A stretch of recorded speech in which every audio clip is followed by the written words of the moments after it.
दिवस और गांव सूरतगढ़ में, सूरतगढ़ है ना, गांव सूरतगढ़ में प्रथम जन्म का भाव देख करके सभी भक्तों का मन ही बड़ा प्रसन्न हो गया है।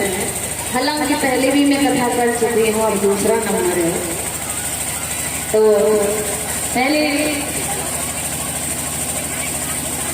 भी संयोग रहा था सभी भक्तों का, लेकिन अब ज्यादा से ज्यादा उम्मीद है क्योंकि परीक्षा हमारे महाराज बैठे हुए हैं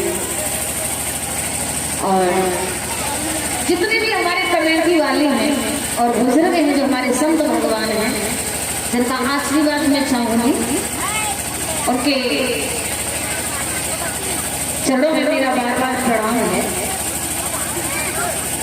जितने भी छोटे बच्चे हैं जिन्होंने थोड़ा सा भी कर्मशास्त्र के लिए भी, क्षणशास्त्र के लिए भी थोड़ा सा भी साथ दिया है, उन सभी के लिए मैं बार बार धन्यवाद करती हूँ, क्योंकि ये परमात्मा की कथा है, ठाकुर जी की कथा है, ये हमारी तुम्हारी सबकी कथा है।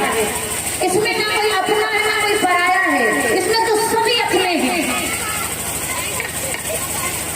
और सबने इस कथा की जो गरिमा को रखा है, ये बड़ी प्रसन्न की बात है, बड़ी खुशी की बात है। और यहाँ का जो प्रेम है, यहाँ की जो एकता है, यहाँ की जो भावनाएं हैं, यहाँ का जो प्रेम है, वो बहुत ही अनोखा है।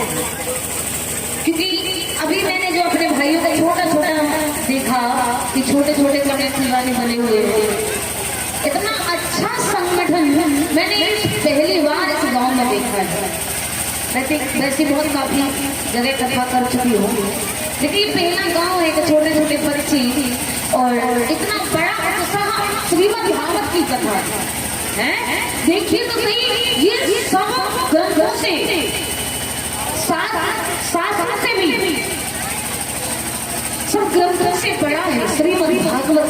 इसका आयोजन यानी अमृत वर्षा इस गांव में करा रहे हैं, ये बड़ा सौभाग्य है। और हमारे परीक्षित महाराज हैं और आपसे जितनी भी बढ़ाई करें उतना ही कम है। जैसे हमारे भानु जी जानी हैं, इनका बहुत ज्यादा सहयोग रहा है मिलाने का। आज हम तुम्हारे सभी के जो दर्शन कर रहे हैं, ये इन्हीं का ही बहुत ज्यादा सहयोग रहा। तो कथा सुननी भी चाहिए, भाग भी लेना चाहिए। परीक्षित महाराज, कथा सुननी भी चाहिए और सुन करके अपने जीवन में भी उतारनी चाहिए, वो होती है कथा। और कथा को सुनकर और यहाँ से चले और हाथ पैर कभी हिलाए और चले गए, घर पे कुछ भी याद नहीं है, तो वो सुनना नहीं होता है, वो तो एक मजबूरी बन जाती है। भैया पांडाल खाली है, चलो भर तो देंगे कम से कम है। तो सभी से मेरा निवेदन है कि जो हमारी कमेटी वाले भाई सभी भैया और कथा का जिन्होंने इतना अच्छी तरीके से और पैसा खर्च किया है, तो सभी से मेरा निवेदन है थोड़ा ज्यादा सभी भाग लें। और उम्मीद करती हूँ सभी से कि आप जरूर भाग लो और कथा को श्रवण करें। तो महाराज, श्रीमद् भागवत कथा का परीक्षित महाराज, श्रीमद् भागवत कथा का पहला श्लोक है। जब हम कथा को शुरू करते हैं तो उसका पहला श्लोक है, सच्चिदानंद रूपाय विश्वाधिपत्यादेहे तापत्र विनाशाय श्री कृष्णाय वयं नमः। ये श्रीमद् भागवत का पहला श्लोक है। सच्चिदानंद रूपाय विश्वाधिपत्यादेहे हे तुम्हें तापत्र विनाशाय श्री कृष्णाय वयं नमः। अब परीक्षित महाराज,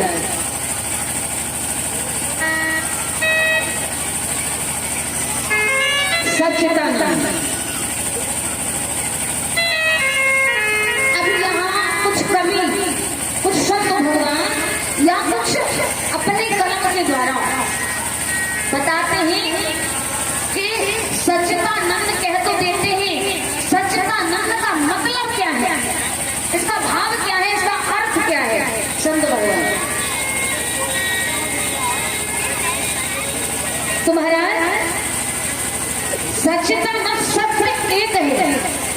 सत्य कहते हैं अविनाशी को, जिसका कोई रूप नहीं होता, जो निराकार है, जो पहले भी सत्य था और अंत में भी सत्य बच रहा है।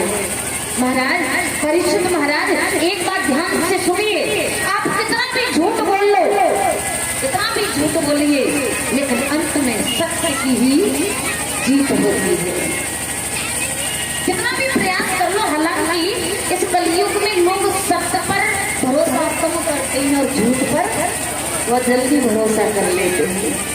झूठ पिटते हुए नहीं देखा, सत्य पिटते हुए देखा है, लेकिन महाराज अंत में जीत सत्य की ही होती है।